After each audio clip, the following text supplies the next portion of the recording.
What is up, y'all? It is your girl, Chanel. Happy Wednesday. I hope that everyone is safe, healthy, well, in your right frame of mind. I feel like this year, up until now, has just been crazy, as we all know. And I feel like it continues to remain crazy. I don't know about y'all, but I find that me really feeding the things that make me feel fulfilled and happy and that give me some kind of purpose is a lot of the hope that I hold on to just with the way of the world at this point. And my prayer life, y'all, like my prayer life, I take it very seriously, more seriously than I ever have, if I'm being honest. And I think I've mentioned this before in the vlog. My sister-in-law and my brother's wife, she had the idea back in April of last year to kind of have this whole prayer, I don't want to say prayer chain, but like a moment of prayer where we both separately, pretty much on the same day or around the same time of the week, we pray for one another and whoever else we have on our prayer list. And, her and I shared with one another areas of our lives that required prayer. And we've been doing this almost for a year now. And I kind of ended up making it a thing that just wasn't me praying for her, but me also praying for everyone in my life. And even people who I may no longer be close with or in friendship with, if they come across my mind, I'm praying for them. And I found it to be very fulfilling in a sense where, of course, I pray for myself and I pray for my immediate family and things of that nature. But it's something to be said when you intentionally pray for other people.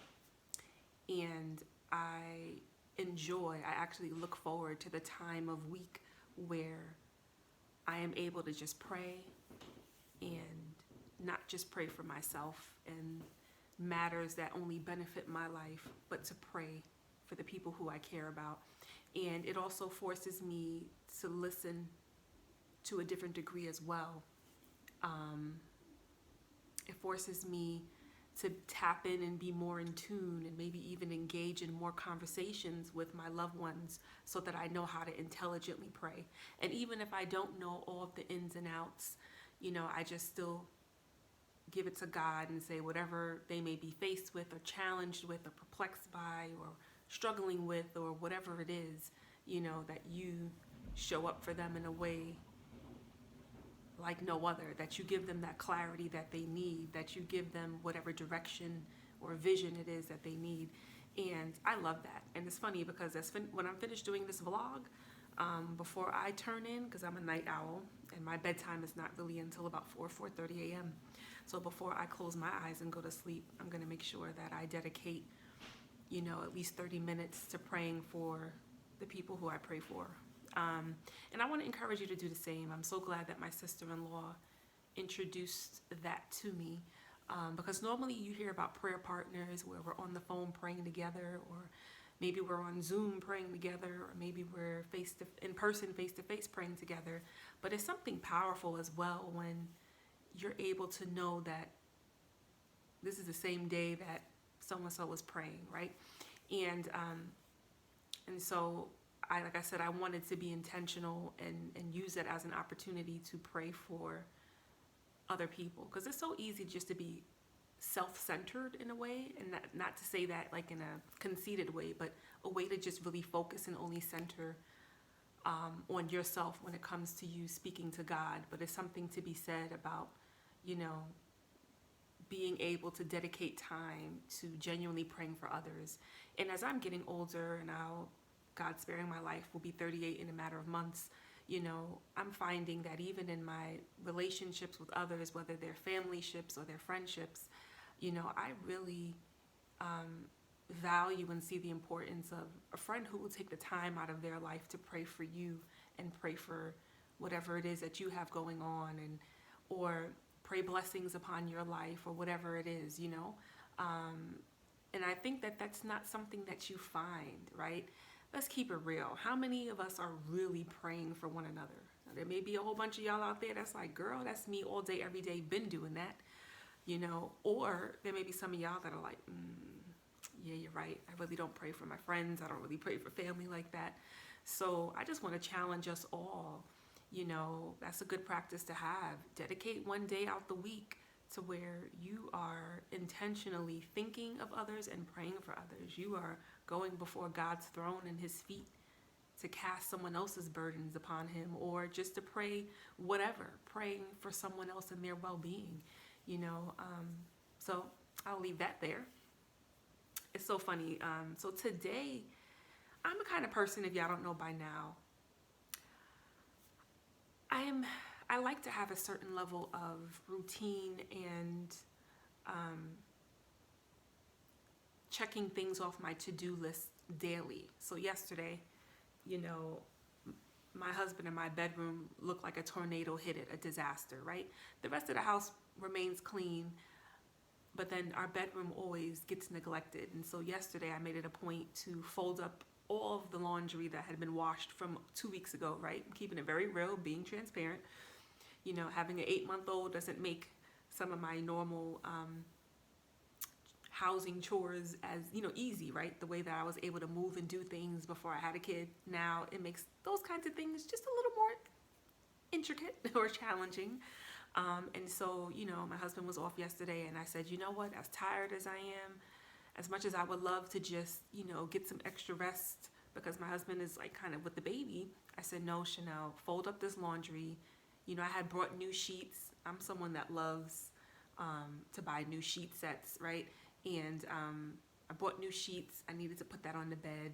I wanted to vacuum and dust and do all the things that our bedroom desperately needed. And I'm glad that that was a task that I was able to check off my to-do list, right? So I'm someone who's very, you know, I like to, as flexible and laid back as I am, I also can be very type A when it comes to tasks or things that I know need to get done.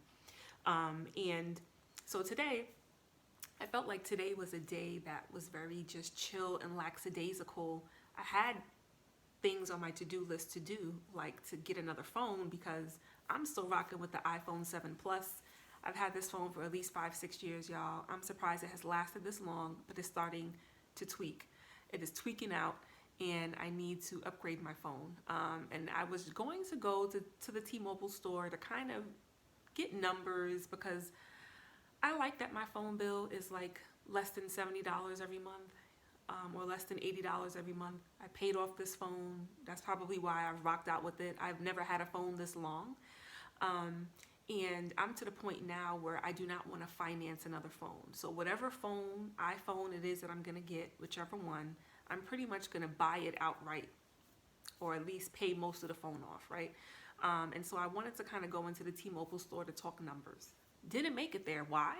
Because I had 2 major phone calls. The first phone call was about 3 hours. The second phone call was about 2.5 hours. And so I felt like the window of time that I had given myself to go to T-Mobile, and you know, I got the baby with me. So something as simple as going to T-Mobile is making sure I fed him before we leave, making sure his pamper was changed, getting him dressed. So getting out the house is effort, right? Now, I'm not the kind of new mom that's like, oh, I can't do anything because it's just too much with the baby. No, I'm someone where whatever needs to get done, is going to get done. But I just recognize that I may need to give myself some more time to get out the house by the time that I want to get out the house. And I'm getting better with it, right? For the most part, I bathe the baby at night, you know, so in the mornings when we're up, it's just a matter of, you know, mornings, afternoons, him getting his pamper changed regularly and getting his feedings, right? He's eating solid, so giving him some of that, giving him some of his milk, because that's really still where he gets all his nutrients from.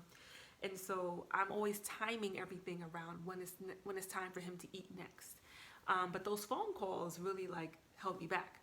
Now, I'm also someone, when I'm going through my phone, I was going through my texting feed, my text feed. I forgot who I was trying to contact. And then I stumbled upon my brother from another, who I used to work with in my social work days. And something told me to send him a text to see if he's okay, because I know he had been going through some health things. And I hadn't spoken to him in months, probably hadn't spoken to him since the fall of 2020. And normally when that happens to me, I'm like, stop what you're doing and text this person. So I did that. And surprisingly, he texted me right away and then asked if he can call.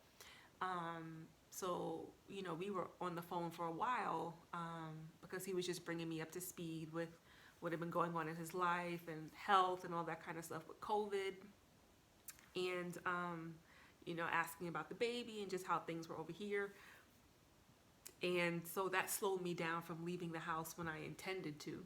And the interesting thing in conversation with him, because the reason why we refer to each other as like siblings, he's like my brother from another, is because we held each other down at work, right? We always worked in the same department when we were case planners, social workers, and when we became home finders. And I'm no longer at that job because I took a stand when he was being thrown under the bus and targeted.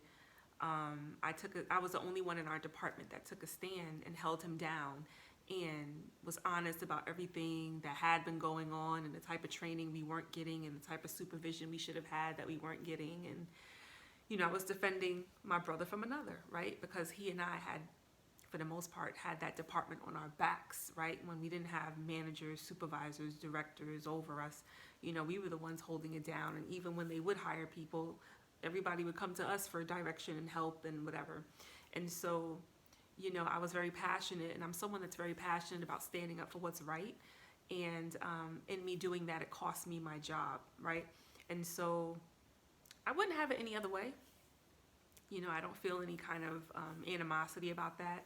And it's funny, he was just like, yo, you held it down. Like, I respect that. I've always respected that you did that, because so many people would not have done that. And a lot of times I find myself saying to myself, you need a you in your life, Chanel, right? And that's not to, sound super narcissistic or to, glorify myself to a whole other level, but just the sense of ride or die-ness and loyalty that I have for the people that I care about, that's something that's hard to come by, right? And that's probably going to be the theme of what I talk about in this vlog. I know it's been a long time since I've done a vlog, but that's kind of going to be the theme of what I'm talking about here, and just how I feel like I have been reminded, or God is reminding me, that Chanel, people are not going to think the way you do. They're not going to communicate the way you do. They're not going to handle business the way you do. You have to be okay with that and learn what you're willing to deal with and what you're not willing to deal with, and how to maneuver these kinds of situations, and I'm finding this a lot with my business relationships. I've really been grinding hard, with really trying to bring complex simplicity and Candid Talk with Chanel and Move with Finesse and all of my singing stuff to a different level. And, I'm glad to see that with my dance brand, Move with Finesse, that I do with my girl niece. I'm glad to see that that's finally starting to get some traction. We're finally starting to see the fruits of our labor. It's been 3 years in the making. People are finally coming out to our classes. People are sharing that they love our classes and they love our choreography and they love just the energy that we bring, the environment that we create. They love our brand. And it's been a long time, like I said, 3 years in the making. And we kind of haphazardly went through a rebrand, which I think is super dope. And, we've really been stepping things up, and, I've really been trying to figure out the business side of things in a different way, and, taking on more collaborative partnerships, and things of that nature. And that's kind of been a theme with everything that I've been doing, collaborating and working with others, and as usual, taking many risks, right? And things of that nature. And, when you're collaborating with others, that always comes with its own stuff or its own experience, right? And I understand that, I see the importance. I understand the bigger picture that when you collaborate with other people, a lot of times you end up getting farther and closer to the goal that you're trying to achieve than when you're constantly only solely doing things by yourself. And I'm very comfortable with doing things by myself because I get to work at the pace that I like to work. I'm someone who is very diligent. Let's go, let's do this, make it happen. As y'all know, I always say I am all about the due dates, the time frames, the deadlines. That's just a social worker in me. I understand that there is a sense of urgency with getting things done in life, especially when it comes to business. And I'm learning that not everybody functions that way. That is not everybody's process. And how to be able to maneuver with and work alongside that, you know what I'm saying? At the same time, still trying to push the process along, right? So that we're able to see it through. And, so speaking to my brother from another today just reminded me of that era in my life. And, I told him, I was like, it's just so crazy, that we had to go out like that, right? Like we dedicated so much of our lives to that job. And, I said, what I miss the most is, aside from working with him, right? What I miss the most is the fact that, I had great relationships with a lot of the foster parents. When I was the social worker, I had great relationships with a lot of my clients, the kids, the youth I was working with, their parents. And that's the part that I missed because that was fulfilling work. That was work where you were really helping other people, right? And to go from that into retail where it's very shallow and, it's nothing that really is important and fulfilling work in a sense, right? And the level of professionalism that I learned in social work that I still carry with me till today. And I'm very surprised to see that is something that's not even valued. I think I've said this before when I was in my last job in retail as one of the managers, it's almost as if I was told to be less professional, you know what I'm saying? And I'm someone that feels this way, especially with me building these brands for the amount of time that I've been working hard at them. At the end of the day, I represent my brand. I represent whatever it is that I am presenting to the world. And I'm about having effective communication, especially when money is being exchanged. I'm about coming through and delivering and saying that I'm going to do what I say I can do. I don't over deliver and undersell. If anything, I may undersell myself and over deliver, and I'd rather it be that way in some cases, because I would rather the person who I'm working with or collaborating with to say, oh wow, oh that's what we doing, okay, yes, I'm rocking with this person, I'm rocking with this brand, and I find that everyone has different processes around this, and I'm not just specifying one particular collaboration because I'm working on a lot of different projects that involve other people and simultaneously, which is crazy. And I'm finding that, the way that I'm going to show up and represent my brand, represent myself, I'm going to be professional. What I say I'm going to do, I'm going to do. I'm going to honor my word, and I'm going to try to be as easy to work with as possible, diligent, to show up and do my part. If money is involved, to make sure that all of that is straight. I'm not I'm coming, let's work, you know what I'm saying? And I'm finding in a few of my partnerships that not everybody rocks that way, right? And I found myself even feeling lately, is it me? Am I annoying or am I being a little too, but then it's no, Chanel, you're being professional. You're upholding your end of the bargain. You're trying to keep the process going at a pace that will allow us to meet this deadline or whatever it is that we're working on. Like I said, I'm working on more than one project right now that involves people. And, sometimes, I've been am I the crazy one? But it's teaching me, I'm naturally patient, but it's teaching me to have even more patience, because I think when it comes to me working on projects and ventures, I just like to get it done. I enjoy the journey, I enjoy the process, but I'm big on finishing what I start. I pride myself on that.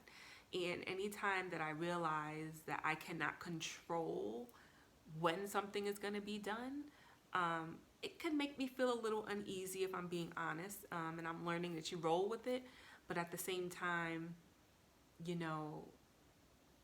let's still try to stick to the time frame that we all initially agreed upon, regardless of whatever the venture is that I'm working on. And, so that's something I'm learning. I'm relearning things. I'm being reminded of different things. But I goaled for myself within the last year, and then the pandemic kind of hit. But I goaled for myself in 2020 to engage in more partnerships and collaborative efforts, right? Because once again, you can accomplish your goals 9 out of 10 times a lot faster, and maybe even in a more successful way when you're working with others than when you're always just working by yourself. And another thing that I've realized about myself is the fact that all like complex simplicity, Candace Coco Chanel, Move with Finesse, all this stuff is so much bigger than me. It's to the point now where I want it to be that whatever I'm working on and building is also creating opportunities for other people, not just a self-focused thing, right? Where whatever I'm working on, or a lot of things or particular things that I'm working on, they are consciously, intentionally in place to help create opportunities for other people, not just myself, right? And so I'm passionate about that. I didn't realize how passionate about that I was, but I am. And a part of me in playing the role of kind of keeping us on track and sticking to some kind of deadline and having a certain work ethic and diligence is also because I want us all to do well and be great. You know what I'm saying? And it can be a little bit exhausting when, you realize that that's not everybody's process, right? But it's just a part of life, and I'm learning how to figure it all out and maneuver around it. And so just a word of encouragement to any of you out there, working in collaborative efforts, I think, is a necessity in some cases, and is a great thing. But just know that it may not always be a smooth sailing process, right? And sometimes you could be working within a team of a team, right? So your initial team, things could be smooth and moving, but then that other side of the team, it may not go as smoothly as you would like. It's a lot of different moving parts. But either way, if you really believe in what you're doing, you really believe in, you see the end result, you have that bigger picture vision, then you stick with it and you figure it out, right? You figure out how to make it happen. And that's kind of where I am with a lot of my collaborative partnerships, right? I see like, oh, the result is going to be so beautiful and amazing, but I also recognize that getting there is we're going to have some uphill battles at times, right? Or some obstacles that come our way at times. And, yes. And like I said, this is not just within one area of my life, because I'm currently working on quite a few collaborative ventures. But I still believe them to be beautiful. And like I said, I see the bigger picture, and I feel like it's going to be something amazing, and it's going to be worth all of the obstacles and different things, that I might have had to go through that I normally wouldn't go through if I was just working solely on my own. So, don't give up on it. See it through. Stick with the process. Stick with the whole shebang. I'm trying to think what else. Another thing that I'm being reminded of, right? So I think a part of being a visionary is the fact that you can see and picture things ahead of its time. And sometimes it takes a while for other people to catch up. So if there are people that you want to work with in some kind of capacity, whether it's dancing or whether it's music or whether it's in business or whether it's, I don't know, whatever venture you're doing, and you present it, because I'm someone who more so creates a lot of my own opportunities. I don't really wait for other people to like give me an opportunity. I kind of just jump off that metaphorical cliff and take a chance, and what lands lands, right? And so in doing that, there are times where, I may say, hey, to somebody, hey, I would love, like, hey, we need to work together, like, let's do this, especially if it's someone I know. This is my vision, this is what I had in mind. And a lot of times in the moment, I'll get a lot of lip service of, yeah, let's do it, make it happen. And then there's no follow through, right? And for me, it can make me automatically jump into the space of, oh, this person probably doesn't believe in what I'm talking about, or maybe they don't believe in my talent and gifting as it pertains to what I'm talking about. And that could just be my own moment of insecurity, whatever. But a lot of times my brain automatically kind of jumps there.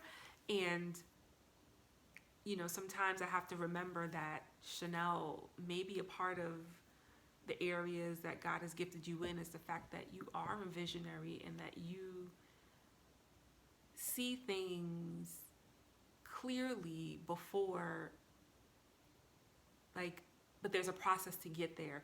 And so it may be that other people who you want to involve in the journey to seeing this vision through, they may have a hard time seeing it. Maybe they're just trying to spare your feelings and they're like, yeah. Maybe they really do want to work with you, but they didn't realize how busy their life is, right? And they're not available to, or maybe this is just how this person handles business in a way. And unless you're going to be like up there behind constantly reaching out to them, then maybe they're like, who knows? But either way, sometimes I would find it a little exhausting with feeling like I needed to like prove that I'm capable of whatever it is that I'm asking you to be a part of, if that makes sense. And I think now, years later, some people are starting to be like, dag, maybe I should have took Chanel more seriously, or maybe I should have taken Chanel more seriously 5 years ago when she was talking about this, 3 years ago when she was asking me to be a part of this, a year ago when she was asking me to be a part of this. Maybe I should have put more thought and took that seriously, right? And for me, it's just like, because I'm the kind of person where I have a lot of talented people that I know. I have a lot of talented people around me. I have a lot of talented people that I'm even friends with. And going back to me having a passion of not just creating opportunities for myself, but for other people, I'm always looking to the left and the right of me to see who makes sense to come along this journey with me, right? And I always go to, depending on who it makes sense and whatever it is I'm trying to do, the people that I know first, the people that I have a measure of a relationship with first, right? And, over the years, I wouldn't always get the response of them being down. And I can hang with that. I can deal with that. It's unfortunate. But now you're starting to see what the vision was several years ago, right? And so I want to encourage you out there as well, because sometimes I feel like it's easy for us, even if it's our friends or people we know, to not want to work with certain people because maybe we don't take them seriously, or maybe we low-key don't feel like they're talented enough or at that level that we would want them to be based off of where we feel we are. And I always say, like, never rule out the underdog. Like, you never know what that special moment can be, right? With whatever project you're working on, which is why I don't just shoot down people and be like, no, I would never work with that person, or no, I ain't working with them. They not where I'm at. Because you just never know. A lot of times it'll be that unknown person, underdog, that y'all can make magic. You know what I'm saying? And when I say magic, I don't mean devil's play, but like, you know what I'm saying? Y'all can have that special moment, You just never know. That's why I always say don't count people out, because you never know. You never know. You don't know what God could use or how God could use someone, when you guys come together with your collaborative minds and creativity. You know what I'm saying? Um, and I feel like over the years, I've been counted out so many times. I was talking to my mom about that today. That was the second long phone call. The first phone call was with my brother from another. The second phone call was with my mom. And, I was just venting to her about certain things. And it's just like, sometimes it's just so exhausting to feel like, almost to feel like you have to prove yourself, or, I don't, it's just, I don't know what I'm trying to say. But anyway, like, oh man. And so I just feel like this has been a whirlwind of a couple of weeks. But God has been bringing me through, and this is more business stuff. But I do believe that what I'm working on, these things will bear great fruit, right? And for me, like I always say, the dance brand Move with Finesse, for those who are like, girl, you a Christian, but why y'all be dancing sexy like that? At the end of the day, our movement is about so much more, right? I can't really respond to that in the sense of, my name is Chanel Casimir, and I've always loved to dance sexy. It's part of just who I am. And I love to express my femininity and my sensuality through dance. And there's something so freeing when you do that, for me at least. And it's fun, and I just love it, right? But moreover than that, it's the environment that we create that is super encouraging and empowering and light and positive, and that's what sticks with people more than anything. And that's why I'm so happy to see that through word of mouth, more and more, people are finally starting to see what we're doing, and to want to be a part of it, and at least want to experience it.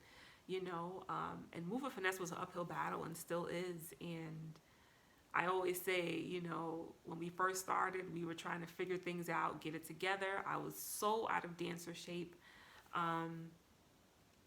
We were probably a little amateur nightish at the Apollo, if you get what I'm saying. But we've worked hard, we continue to work hard, and we are always working, right? Whether we're booked for things or not, and of course COVID got in the way of that, whether we have classes scheduled or not, we're always working, because we want to bring the best of what we have and continue to challenge ourselves. And that's super rewarding for me, because I feel like for a while people were probably like, oh yeah, that's cute, but I've noticed since the rebrand, aside from strangers like yo, or like my ride or die best friend Lorena, like yo, y'all are killing it, like a lot of people are quiet now, right? Because I think they see what time it is. And for us, we're not in competition with anybody, we're just doing us. You know what I'm saying? But I think that it's been showing, our hard work has been showing, and the fact that this is not for laughs and giggles and kicks. This is, this is a brand that we're taking serious, that's about to get turned into a legitimate LLC business. Like, we're not playing out here. And it's a movement that we want you to experience, you know what I'm saying? And we would love, when it makes sense, to be able to collaborate with other dance brands in the future. Once again, we're here to celebrate dance, and to celebrate, the variety of classes that are out there. And one more point I'll make on this is, sometimes it can be so easy to get caught up in the feedback of people, where they're like, well, maybe if you dance to more upbeat songs, or more this or more that. And I'm always open to hearing people's feedback, but at the end of the day, as a brand, like most dance brands that you'll find and see out there, they have an established aesthetic. They're consistent with their aesthetic. Doesn't mean that every now and then they don't try new things.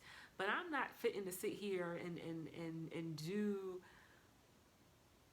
the most because I'm trying to appeal to everyone.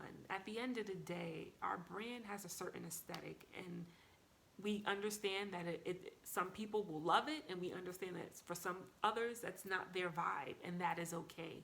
I don't think that I think that we've been able to finally get a growth spurt because we've stuck to what it is that we do. We've just tightened up and have gotten better at what it is that we do. But I don't know that we need to now start incorporating a whole bunch of other genres and different things going on, because I feel like once you start doing that, then it makes things get a little funny and go a little left sometimes. You know, we've always been about heels classes. We've always been about hip hop. We've always been beginner level. The only two things that we added is our fishnets and silhouettes and fishnets actually class, which I think is super dope, and nobody's doing anything like that I know of. Where it's a class where you don't have to wear heels, you don't have to wear sneakers, you come in some fishnets, and let's get this thing going. And of course, the choreography is more focused around floor work and leg work, and it just gives a different twist, right? But then we're getting back to our heels. We still do heels, and we're gonna still be doing hip hop. You know, we're working out of 2 studios now, so that's a great thing. And yeah, so it's like, don't feel the need to take on everything and all the opinions of what people say, right? Because at the end of the day, we have to be true to ourselves and our aesthetic. And the reality is that not everybody is going to be for what you do, right? It may not be their style. It may not be what they particularly like, but more people will get down with your movement when it's something that is truly authentic to you and what you do and where your talents lie. So I just want to throw that out there too.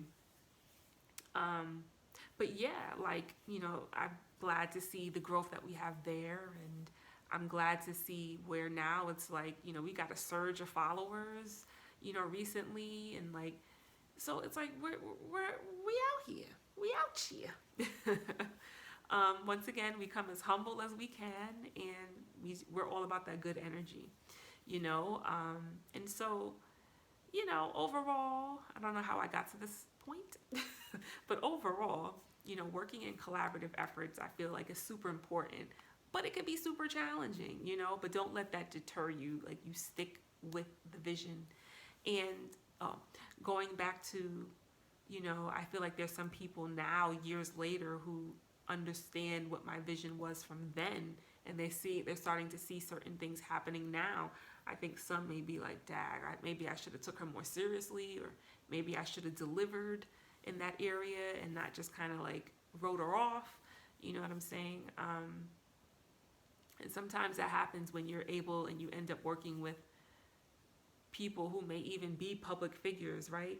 And then it's like, oh, damn, how did she pull that? Or how did they pull that? Or whatever that is, you know what I'm saying? So never underestimate people, never count people out, you know, because you never know. It's funny. I follow Choke No Joke. He is, as he refers to himself, a legendary producer, executive producer, videographer. You know, he's most known for being the videographer, cameraman during the Rockefeller days, right before Dame Dash and Jay-Z split from one another in the business. And, you know, what I respect about Choke is the fact that he had a close upfront seat to what the entertainment industry is about. And he chose not to compromise, not to sell his soul, not to sacrifice his manhood or any other craziness. And as a result of him kind of speaking out about different things that he has learned and saw and noticed, he has been blackballed. But he has his following, he has his people, his audience who rides out with him. And, you know, I ride out with Choke.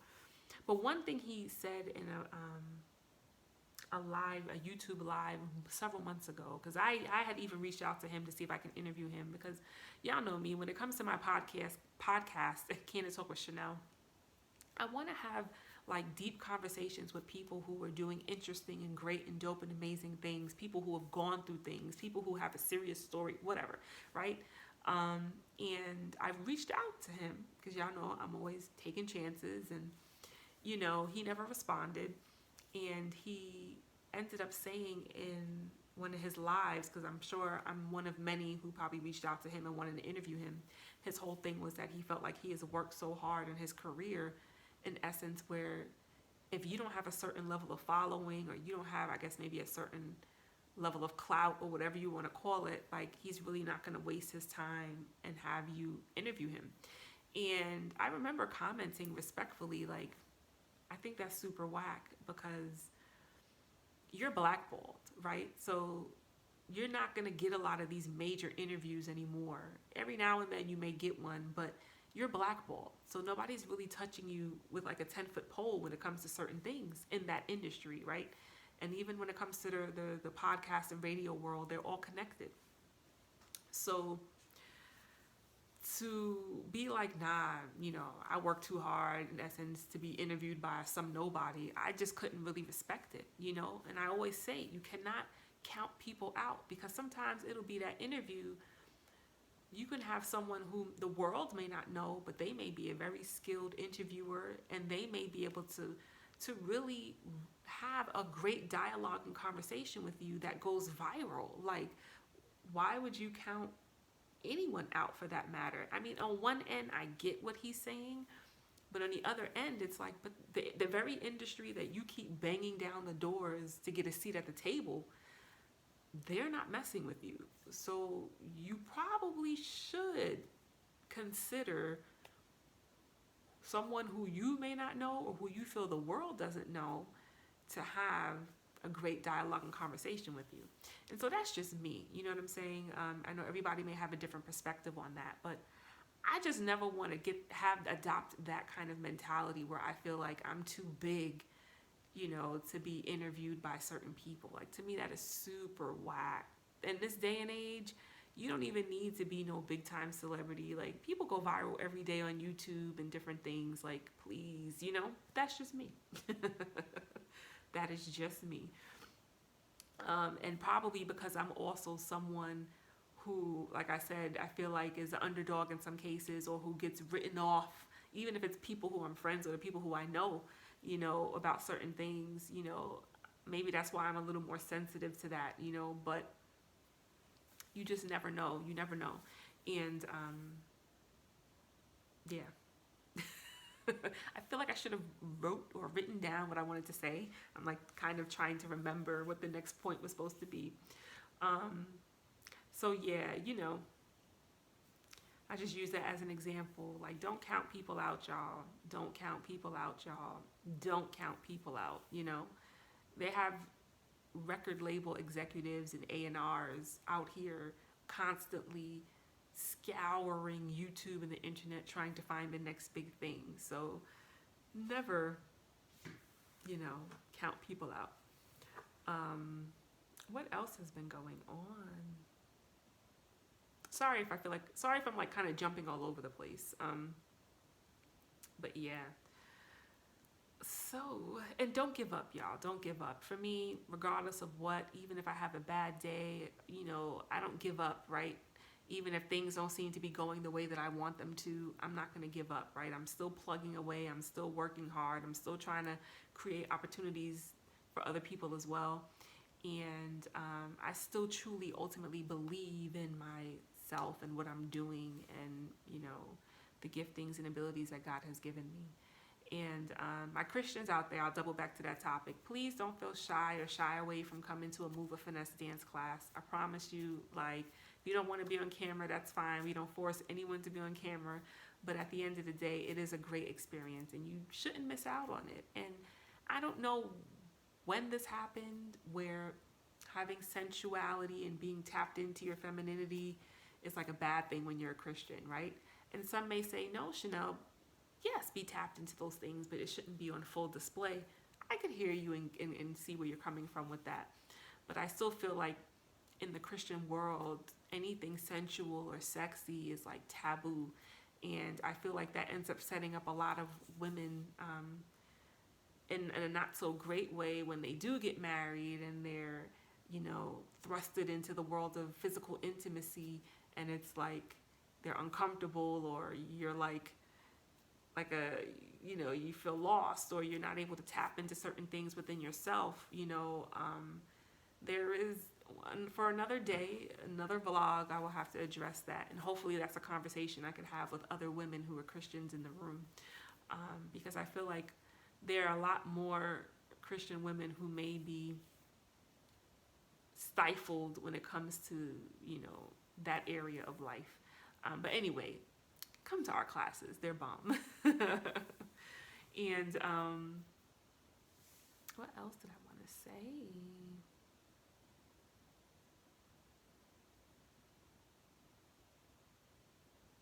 Don't give up. Don't give up. Be professional. Don't oversell yourself. Do what you say you're going to do when you say you're going to do it. We all have to understand, and I'm talking to me as well, especially in partnerships, collaborative efforts, business, whatever you want to call it, that we understand we all work differently, but there has to be a common ground that we're able to arrive at so we can execute whatever needs to be done in the most efficient way possible, right? I'll say this too.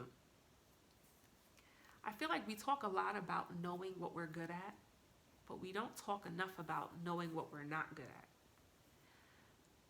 Knowing the lane that we should be in from lanes we shouldn't be in. And that's a hard one because it's like, what do you do when you or maybe someone you know that they are passionate about a lane that may not really be their gift or their area where they're gifted, right? Or where there's ability. Now I feel like you can have a certain level of talent in an area and then work hard to really get yourself up to par, right? But then I feel like there are other areas where you either have it or you don't, right? And so I was reminded of that lately too, because that could be a hard one, right? Like, ooh, I love to do this, but I'm not really good at it. Or I want to do this, but it's really not what I'm talented in. So that's why I feel like we all have to be honest with ourselves when it comes to things that we're good at and knowing what those things are, as well as knowing the things that we're not so good at, right? And staying in the lane of where our talents and gifts lie, if that makes sense. I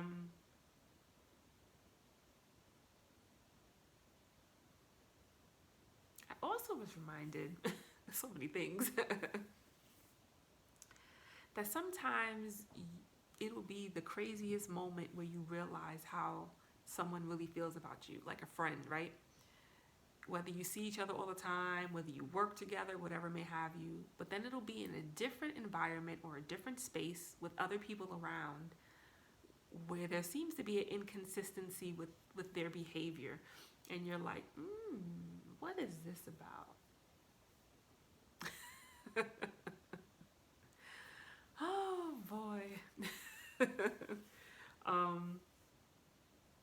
And so my thing is this. We all have different relationships, right, within our lives and different friendships within our lives. But I think that we all should be clear on where we stand with one another, and I don't know. I'll leave that there. We should all be, I know what I'm saying is very cryptic, but we should all, like, just, as I always say, keep the same energy. The energy that we have when it's just us, keep that same energy when it's a whole host of other people around.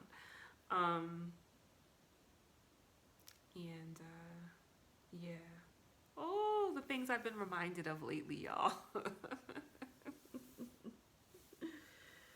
Oh boy, but thank God I've been blessed with a little baby boy, beautiful baby boy who keeps me centered and focused. Thank God. My prayer life is everything to me. That helps to keep me centered and focused. And I'm glad that I have people like my husband and my mom and my dad and my brother, like people in my life, good handful of decent, pretty good girlfriends that, you know, these are things that help to like help me make sense of things in life. And I guess my candid talk with Chanel moment would be, I asked my mom this tonight, is it possible for women to be in friendships with one another and there never be jealousy there, right? Because sometimes I feel like there could always be an underlying something there that lies dormant, where it doesn't show itself or reveal itself until certain moments.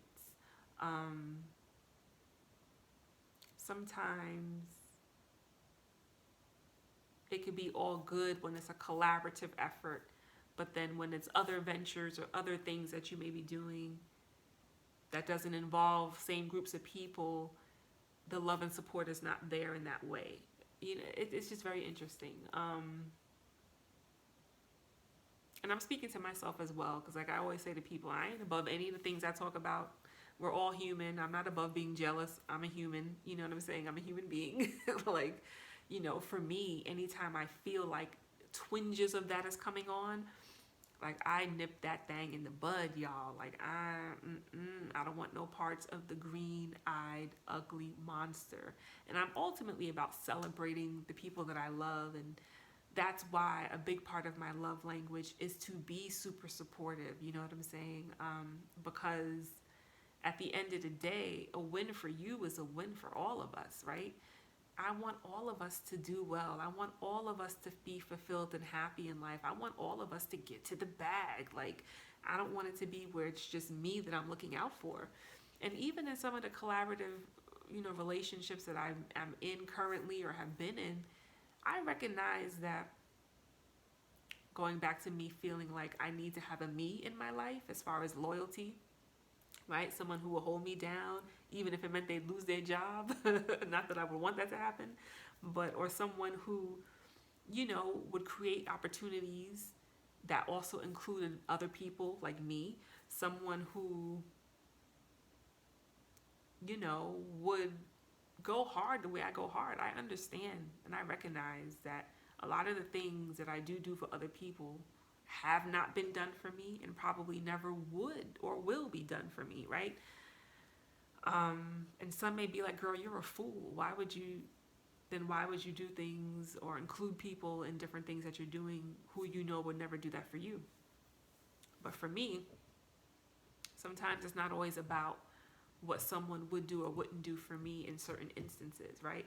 Sometimes I recognize that in order for the end result to be as amazing as it can be or powerful as it can be, sometimes it does need to include other people, right?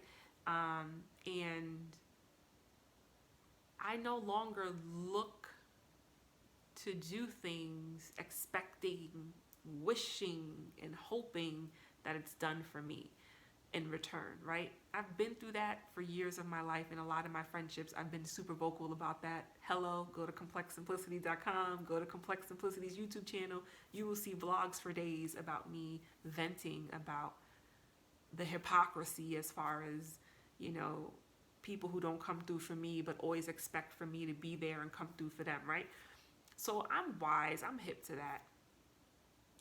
I don't just ask everybody to be a part of certain things that I'm trying to do, right? It's very specific, and there's calculated reasons with why I may ask or include certain people to be a part of things that I'm doing.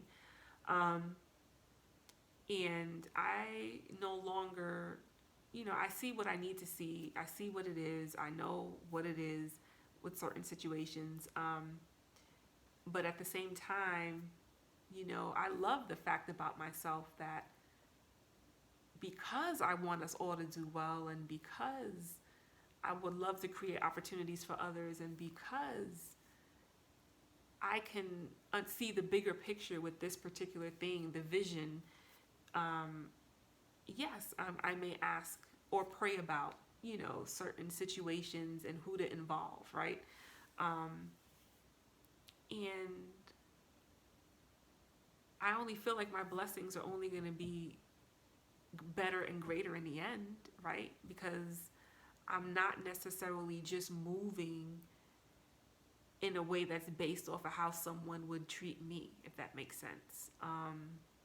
Now, I'm nobody's fool. Your girl ain't Boo Boo the fool. You know what I'm saying? Like I said, I don't just go along asking any and everybody to be a part of things that I do. But when I do have certain things that require, or I feel requires a collaboration, I'm clear on who I should ask from who I shouldn't ask to be a part of certain things.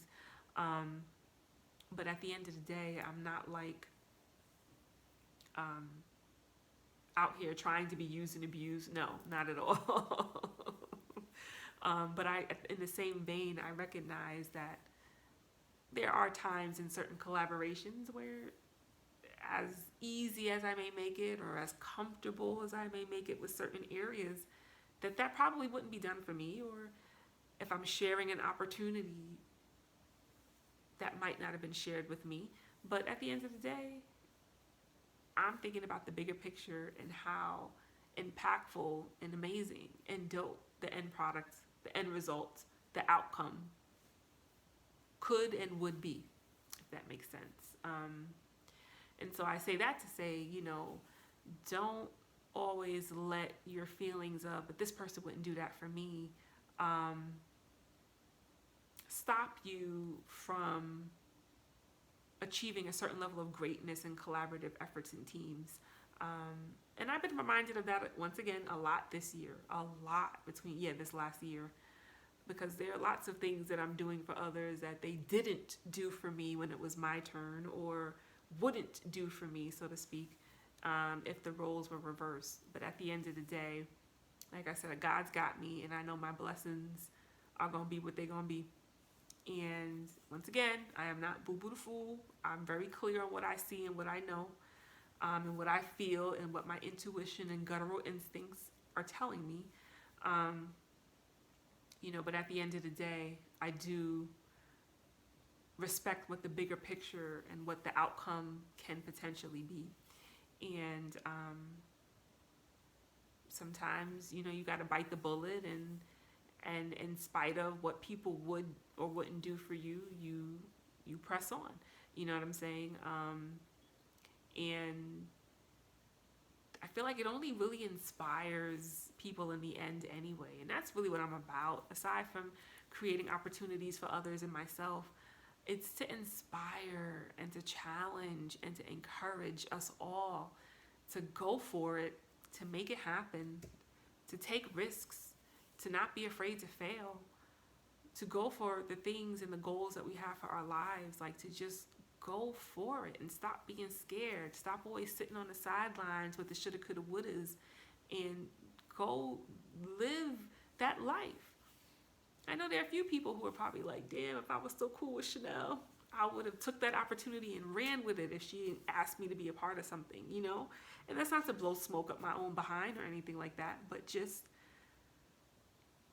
the fact that sometimes you do need someone in your life who is the risk taker, who is a visionary, who, believes in themselves and what they're doing and the people around them enough, right?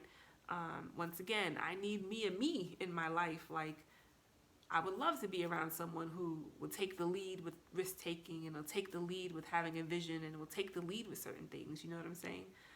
All I can do is just do what's natural to me and what maybe is a part of my purpose and call in life. You know what I'm saying? So yeah, that's what I mean when I say I need me. And I believe I will encounter someone who's of that like mind, that takes charge and takes the lead with certain things, and who is fearless, and who could even push me to be greater when it comes to the whole visionary thing, right? But all I can do is just do what's laid on my heart. My instincts have been super sharp lately. They haven't steered me wrong. Shout outs to everybody who I'm collaborating with at the moment. For For the most part, it has been a joy working with you all.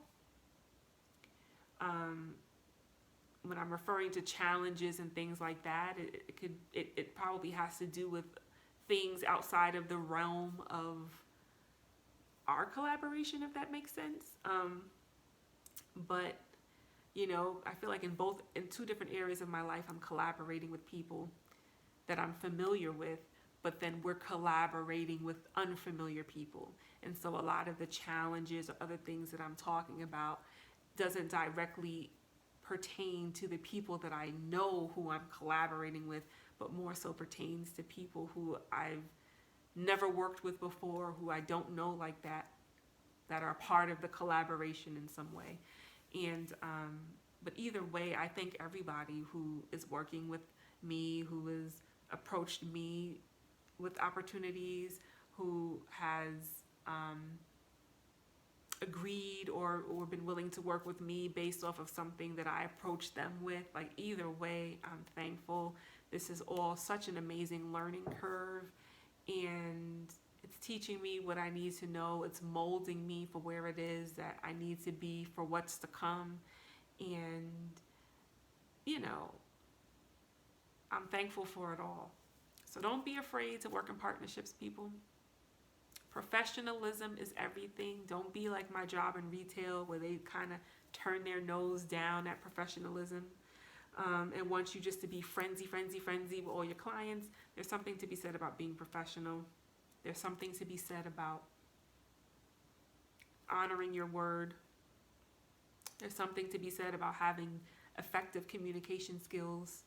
It's something to be said about working with others. It's something to be said about being intentional when it comes to praying for others. There's something to be said about taking risks. There is something to be said about following through with any visions that you see for yourself, or visions that may include others. There is something to be said about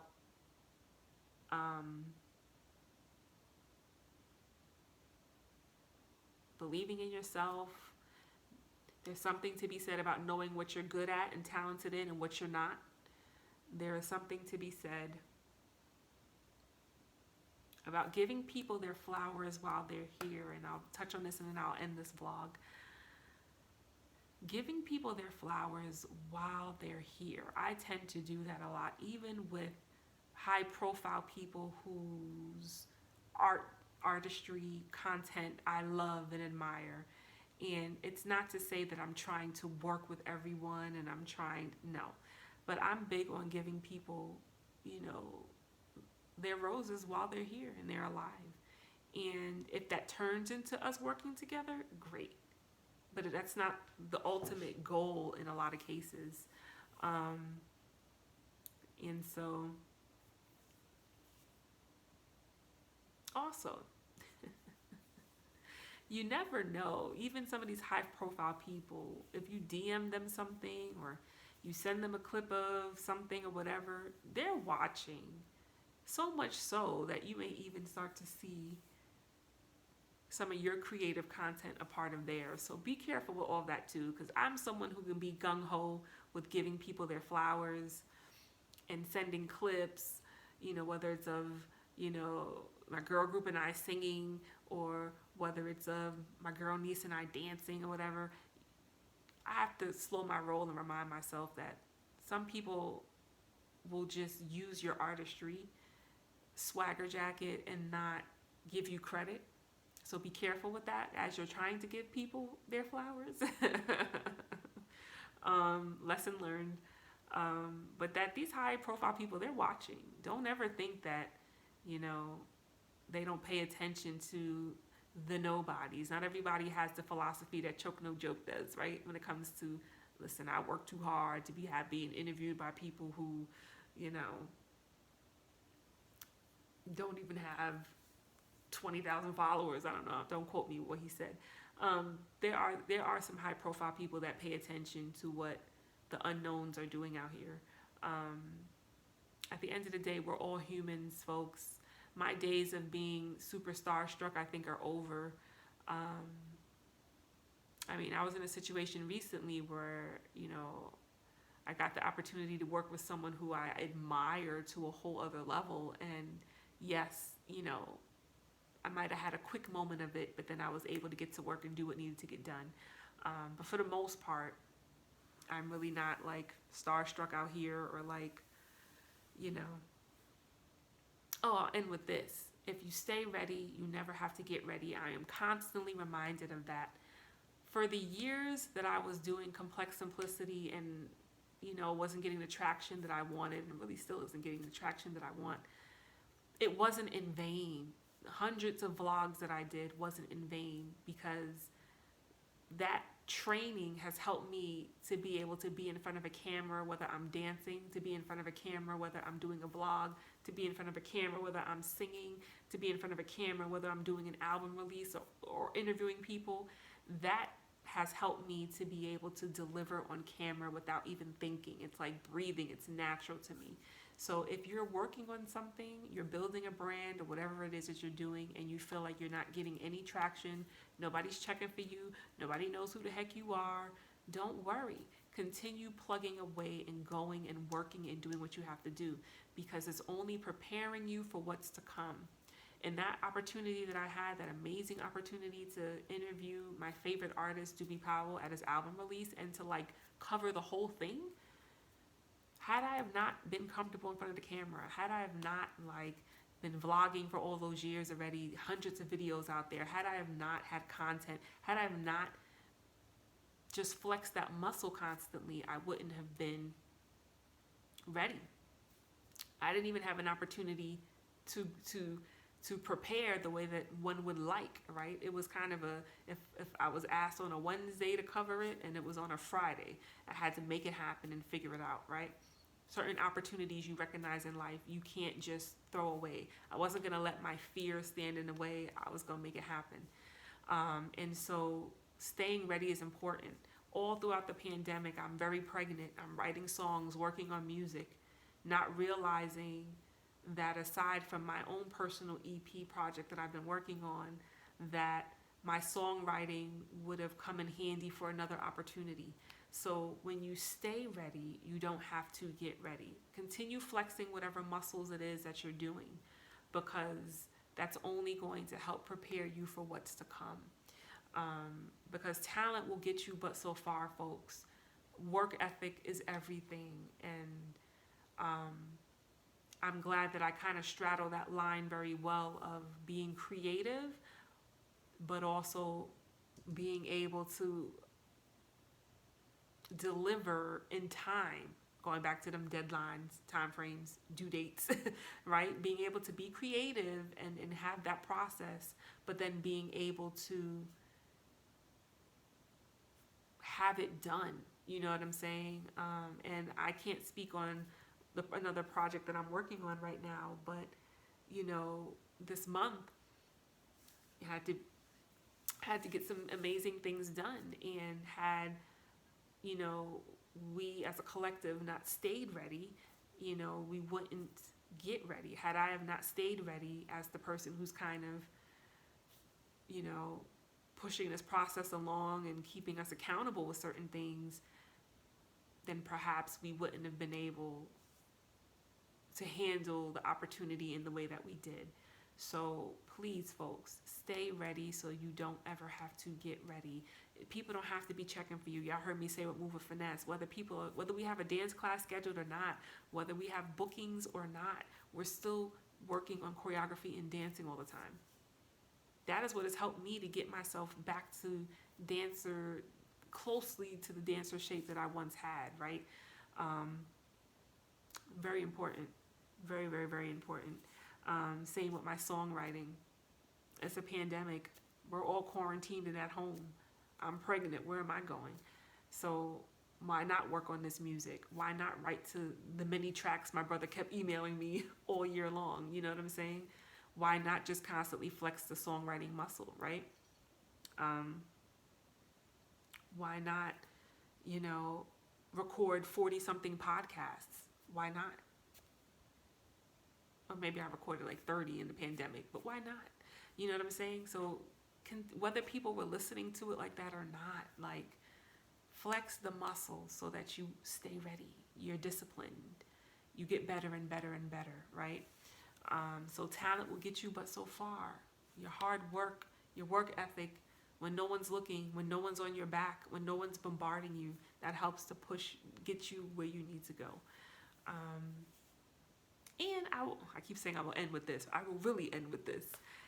Just to give an update, your girl's been on the keto lifestyle since January 1st. It's almost been 4 months. I can't believe it. And my husband and I ended up investing in a Peloton bike that we've had for almost a month now at this point. And your girl spins 3 days a week. Most times at this hour, it's 3:16 a.m. I'm normally in my den taking a spinning class with the Peloton bike 3 days a week because, you know, when my husband's home and he could be with the baby while they're both sleeping upstairs, I'm downstairs sweating it out. I'm serious about losing this baby weight and getting into the best shape of my life. At this point, I think I'm about 20 pounds down. Not bad.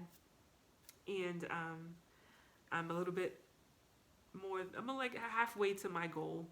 And so I try not to be neurotic about it. It's just a part of my to-do list, right?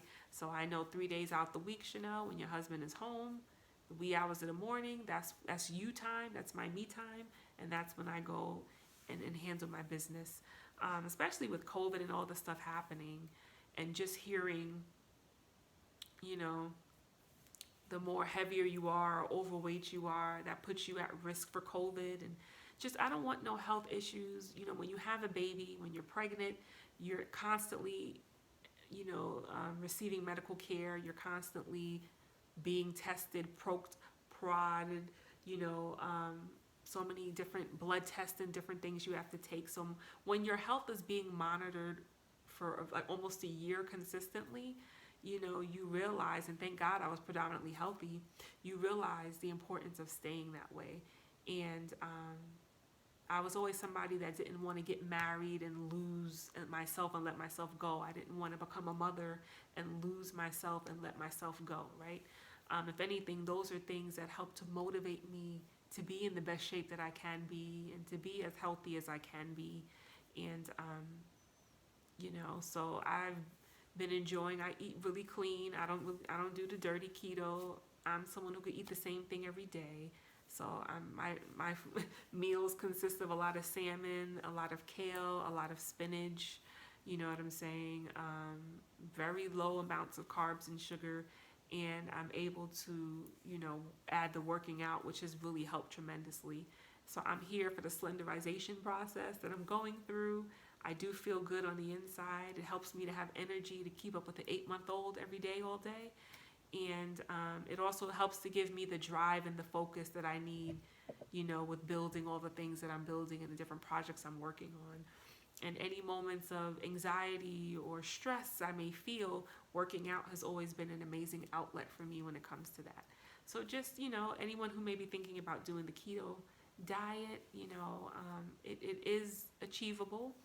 You know what I'm saying? And once I get to my goal weight, you know, I will, you know, increase the amount of, you know, carbs I eat, but they will be good carbs. I want to keep eating clean. You know, I want it to be where I'm eating more roughage and those kinds of things and greens and stuff like that than anything. Because for me, eating is not even really about, oh, I'm living to eat. It's like, no, I'm eating to live at this point. And I'm approaching 40. Women, once we hit 40, and men too, it makes it super hard to lose weight. You know, it makes it, you know, your body starts to change again. And I'm not trying to have health problems. Sometimes once you hit 40, that's when you start hearing about health issues. I don't have time for any of that. I need to be as healthy as I can be for myself and for my family. And I need the energy to be able to keep up with the many things that I got going on. I love every moment of it. This is what helps me to feel happy, fulfilled. You know, I have what's important to me, like my family. I know my priorities and what's important. But I also need to be able to have my passions, you know what I'm saying, and to have those things for myself, right? in order for me to be a good wife and to be a good mom. And so that's my journey. Spinning is amazing. Anyone who has had a faint idea or thought to invest in a Peloton bike, I say do it. They even have it where zero down, you could finance it. There's so many different options, but it is worth it, especially with what's going on. I like that I can work out in the comfort of my home and still feel like I'm at a literal spin class, right? Because everything is virtual. So I think it's a great investment, especially in your health and well-being. And I've successfully done 8 sessions since we've had the bike. I have one more day this week and I'm done for the week. And after 2 weeks, I started seeing results like crazy, especially because I'm eating very clean, keto style. So to me, it's worth it, y'all, if that's what you're into, or if you had any thoughts of, it's good. So I'm kind of just enjoying where I'm at over here. And yeah, but I'll end this vlog here. I promise I will be more consistent with my content. I had to give Move with Finesse a lot of attention, but we're finally in a place, a turning point, which I'm very happy and excited about. Make sure you head over to Instagram and follow us at Move with Finesse. Follow Complex Simplicity 09, that's that handle. And I will be having some Candid Talk with Chanel episodes coming up very soon. So I'm going through a rebrand with everything, so bear with me, folks. But thank you so much for rocking out with me. Y'all day ones, y'all know who y'all are. And until next time, let me go to bed. It's almost 4 in the morning.